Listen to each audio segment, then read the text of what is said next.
大家好，我是以赖，这里是北海道。现在是5月，雪已经融化了，暑假的旺季还没有到，正是人车都少、费用相对便宜的时候，就来北海道找一些海鲜来吃吃。吃海鲜首重新鲜，但也有程度之分。在大城市吃舟车劳顿的海鲜已经无法满足我了。这一趟北海道的行程，我想看看几个城市间能买到的海鲜类型与价格。第一天的行程是从新千岁直奔后岸，晚上在后岸的道之驿睡一晚。这间后岸的连锁超市只有北海道跟本州北部有店。北海道蔬菜有3宝：芦笋、玉米、马铃薯。这个芦笋好粗哦，买来吃看看。我要挑那个最粗的，一把只要300日币。这种日本水菜口感不错，买来煮火锅刚好。大葱是必备的，很多菜色都能加。北海道的洋葱也是非常棒的，不辛辣，煮熟了很甜。这一麻袋只要600。小包装的豆腐很适合我们。这里有短一点的大葱，我后来换这个才是北海道产的。这里还有小包装的洋葱，3个刚好整段旅程吃完。这里的海鲜品项众多，但今天开了6小时的车，所以想简单吃个寿喜烧就好。海鲜的部分就拍给大家看一下。这里卖很多一夜干，大部分是北海道产的，但也有进口的。像这个盐金子，就是盐渍整副的鲑鱼卵，原产地一看，居然是美国进口，所以买的时候我都会仔细的看产地，不然花钱坐飞机来日本吃别的国家的进口货，实在很搞笑。日本大部分超市卖的东西标示都很清楚，是冷冻或解冻的，生食还是熟食，养殖还是野生，内含重量单价都会写。我后来知道了，只要是生食的鲑鱼几乎都是进口的，本地的野生鲑鱼他们都是做熟食，所以来日本不要吃鲑鱼生鱼片，完全切好的生鱼片或半成品都有。这个是智利进口的养殖鲑鱼，养殖真鲷生鱼片貌似不贵，但是公斤单价也要好几千日币。这里有挪威进口的金鱼生鱼片，已经处理好的北海道帆立贝。这个白虾是秘鲁进口的。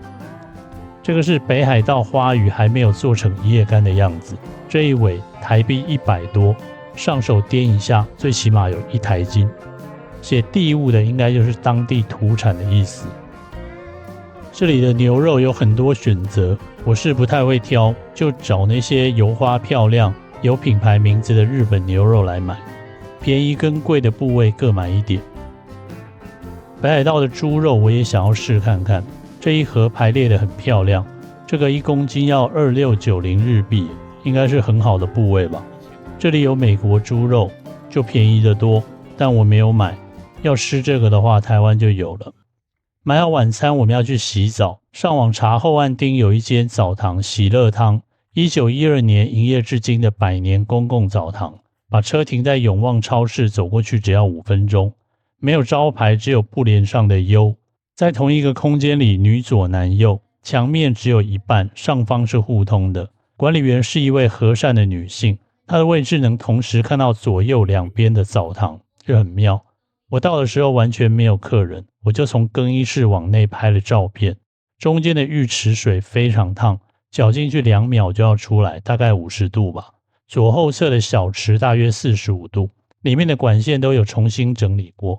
虽然历史成就感非常强烈，但环境很干净，墙壁完全没有霉斑，光脚走过去也没灰尘。建议大家有机会可以来体验看看。洗好澡来准备晚餐。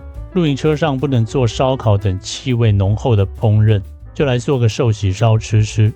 寿喜烧3套件，洋葱、大葱、香菇，其他的就随便加。这个大葱好多汁，看起来很好吃的样子。我带了这种露营用的锡箔轻便锅子，说是一次性，但我用了好几次。我上次有来日本的民宿煮和牛吃，可以用划算的价格买高级食材自己弄。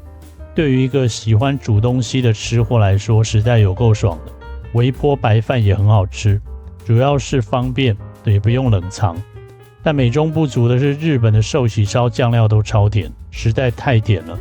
煮好食材入口，每一样都是甜的，几乎分不出食物的原味。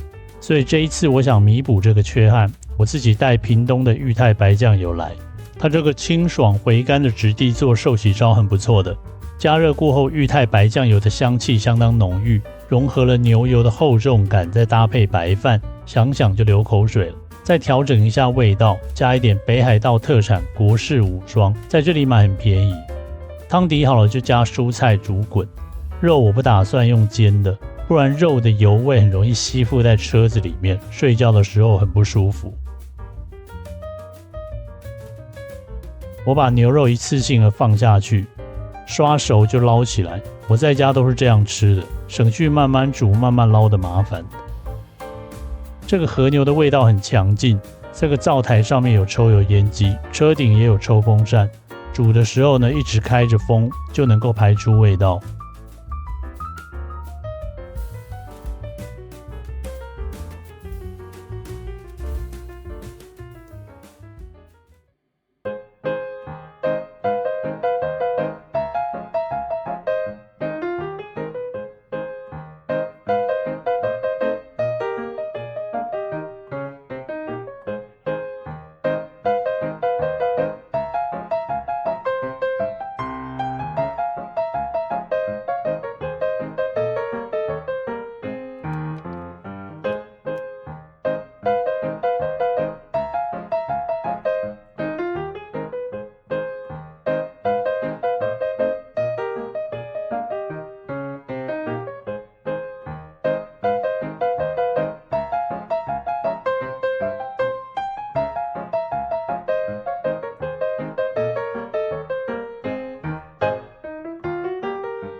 寿喜烧的汤还有，下一轮来煮猪肉，加入豆腐、青菜一起炖一下。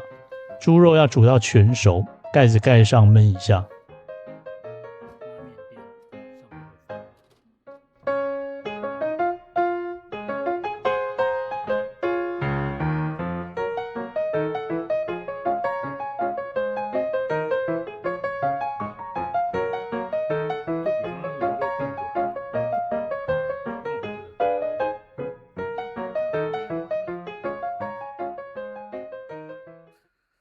外面的气温大概8度，带着老婆出了城，吃着火锅唱着歌儿，哎，真的太惬意了。日本没有马匪，不用担心。这个道之驿至少停了20台车，都是坐车泊或是车宿的，露营车也有3-5辆。厕所旁边整排的贩卖机很方便。厕所不但有免治马桶，还开着暖气，温暖了每个旅人的身心灵。离开之前看一下全景。这个休息站的位置在一个小山坡上，后面还有一个更高的小坡，走上来可以一览整个后岸湖跟后岸湾。这里就是养殖牡蛎的重镇，关于后岸牡蛎的内容之后的影片还会有。隔天一早我们直奔根室的日本最东端那沙布甲去看一下，但这一部片太长了，我就剪接在另一部片里面。中午吃根室的根室花丸回转寿司，哦，有够好吃的啦。接着到根室当地的超市买晚餐食材，这个超市不是连锁的，我查了一下，好像就有这么一间，有卖很多在地的水产品。我直奔海鲜产品这一区，有很多好东西。你看那个生食甜虾跟台湾一模一样，是格陵兰进口的。生食的鲑鱼是智利进口的。这个是冷冻生食用的金鱼肉，南极海域捕捞。这是在地的大比目鱼肉条，超级便宜的，1公斤1500日币。上面写要生食的话，请仔细检查。这里有卖喜之刺，它这个名字是北海道当地的叫法。这一间店居然帮你把头给切了称重，有这么好的事啊？太爽了吧！1公斤才3500日币，这一尾不到300台币。这个鱼只要200日币，便宜的不可思议。我查了一下，是红秋，这个是真鳕鱼，在北海道所有卖海鲜的地方都能看到，量大又超便宜，肉质细软。这个是北极贝，2个700日元，我没有处理过，今天来挑战看看。这个不知道是什么，看起来像是超大的西施蛇，上面写加热用，实在是太便宜了，我买一盒来试试。这个像花蛤的东西居然比西施蛇贵了 2.5 倍，也买了。北海道的鳕鱼太多了，还做成了鱼浆、西京烧、一夜干等等的加工品。这种看似很高级的螺也有，旁边有很多没有壳的，但我不喜欢螺肉，不买。超市自然是少不了切好的生鱼片，很便宜，但是分量很少，应该都是养殖跟进口的鱼肉。你看这个养殖的真鲷肉条，1公斤要7800日币，而且是冷冻再解冻卖的。还有这个养殖白干肉条，1公斤8800日币，一点都不便宜。养殖黑尾鱼1公斤9800日币，黑尾鱼中腹1公斤10000日币。那生鱼片这一次都没有买，今天想要专攻甲壳跟贝壳类。刚刚那个超市没有卖毛蟹，来北海道不能没有毛蟹，所以在车站附近呢还有2间水产店，我来找找看。当然也有可能是来晚了，卖完了就晃一晃。这里有很多海鞘，价格也很便宜。这个北极贝是什么鬼啊？2颗330日币啊，只要超市一半的价格，而且还更大，这真的太夸张了。那这里也没有毛蟹，有卖大量的鲑鱼、花鱼、鳕鱼、泥信等等的北海道在地鱼种。那接着跑第3家水产店，在车站附近走路10分钟的距离，这里终于有毛蟹了，但这是冷冻的，应该是船上熟冻的那一种，但没有关系，我不介意，因为换算汇率这个价格实在太诱人了。我看新闻说日本有些地方的观光客太多，导致有些餐厅的价格分成本地跟外地的2种，所以我的想法很简单，我自己煮的话肯定是最划算的了。这个是花鞘蟹，是石蟹科的，这跟大溪渔港那种石蟹差不多意思，肉很少，很软，很咸，通常只能拿来煮汤。在这一边看到更大的海鞘，我从来没有处理过，也没吃过，但一个才卖250日币，差不多50元台币一个，带了一个最大的回去。我们今天住在雾多布甲，因为这里有一个温泉区跟露营区，这个温泉就很有名了，客人很多，都是附近的居民，好像漫画《鲁邦三世》的作者也住在这里。这里有一个露营区，在温泉柜台这里缴费，但是我们来的时候还没有开放。工作人员说我们可以停在附近的停车场，有24小时开放的厕所。这个很像沉默之丘的场景啊，浓雾覆盖了一切，而且离开温泉之后路上完全没有别人。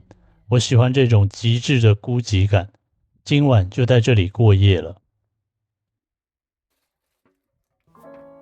来准备晚餐，这个是海鞘，我在别人的影片里看过，这会一直渗水出来，挤压它还会喷水，我怕它爆浆，处理的时候用锅子接着，万一气味很重的话很难清洁。红色的外皮摸起来像是硬的黑猪哥鱼皮。海鞘在日本是有专门的人在饲养的，有固定的供给就代表有市场，我想不会难吃到哪里去。切开来没有任何气味，外壳很容易就去除掉了。里面深色的是内脏或是排泄物，要丢弃。如果清除不干净的话会有苦味。中间像果冻的部分好像是可以吃的，但是因为我是第一次处理，我刮除得非常彻底，用一个比较保守的做法，希望能够有一个好的体验。事后我想想，我好像刮掉太多了。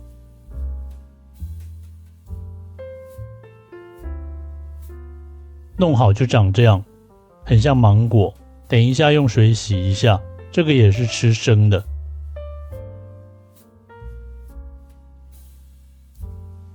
这个是北极贝，它有2个备注，就是闭壳机，上下2个都要切断，壳才能够打开。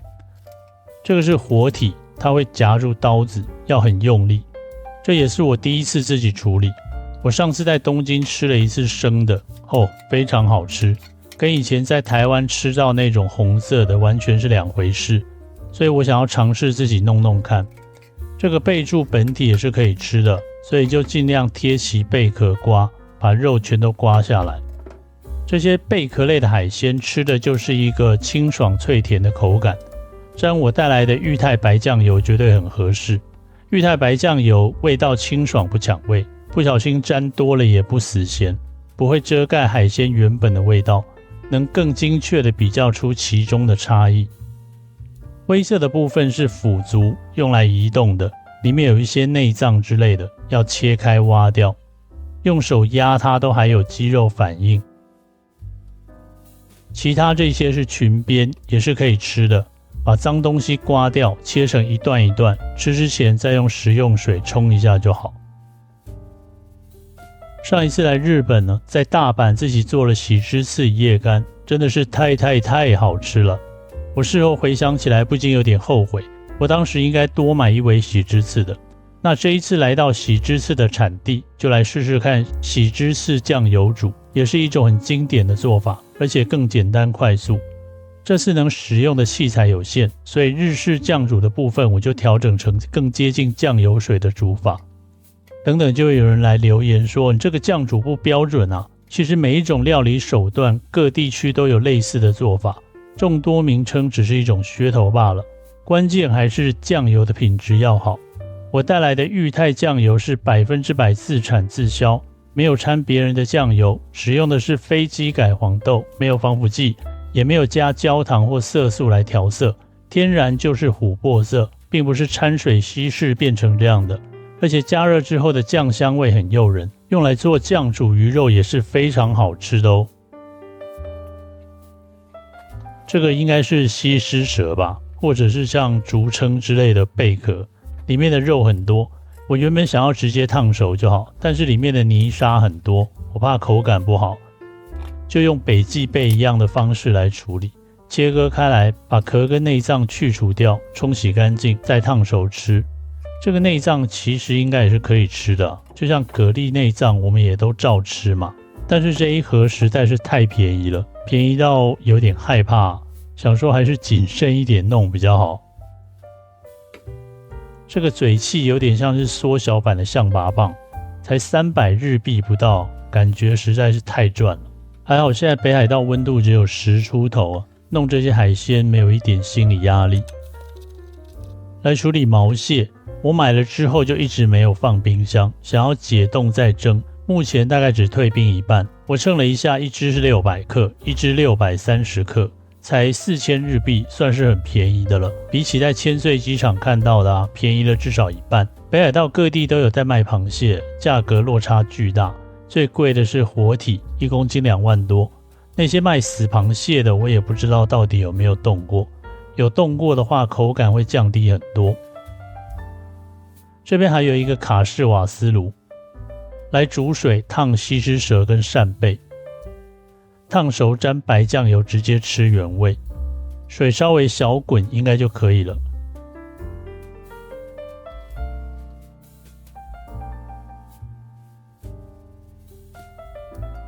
剩下来的汤也是非常鲜美的，我留下来做酱油水的底汤。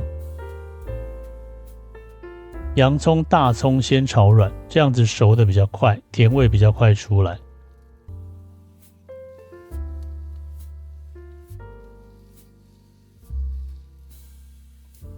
倒进刚刚那个汤里面，加入我们的海鲜好朋友裕泰白酱油，更能衬托喜之次细致油滑的美妙。汤整个调味好，菜煮软，再放进鱼肉。酱油水的调味我弄得比较重，因为我没有要大滚收汁，我觉得那比较容易把鱼肉煮硬，用小火慢煮，把鱼肉泡熟才是我喜欢的风格。鱼肉要完全泡进汤里，稍微调一下味子，小火煮一下，让胶质跟鱼油慢慢的融进汤汁里面。准备一点新鲜柠檬汁，这是打算加进切好的海椒里，现在闻起来一点味道都没有，看起来像水果哦。加一点柠檬汁提味应该不错。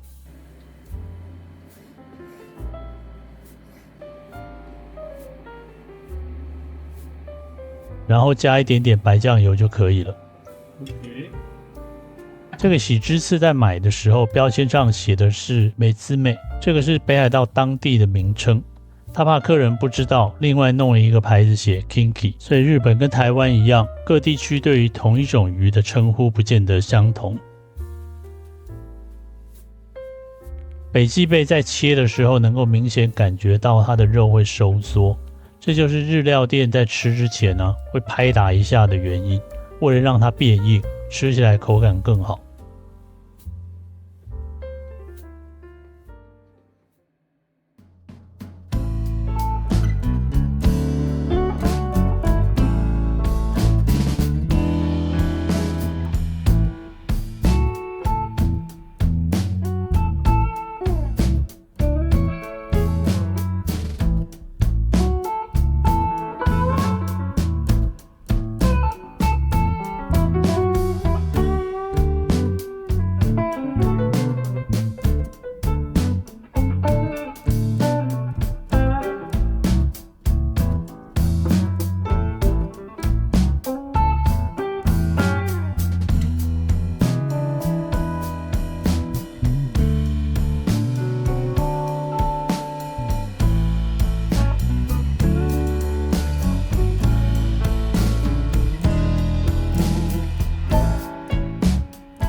早上起床原本期待能够看到海，但是雾太大了，能见度很差。不只是这里，开车的途中也全都一样，而且草地还没有转绿，整个散发出一种萧索的风情。等到夏天的时候，应该又是不同的感受了。北海道的影片还有续集，之后再跟大家分享。拜拜。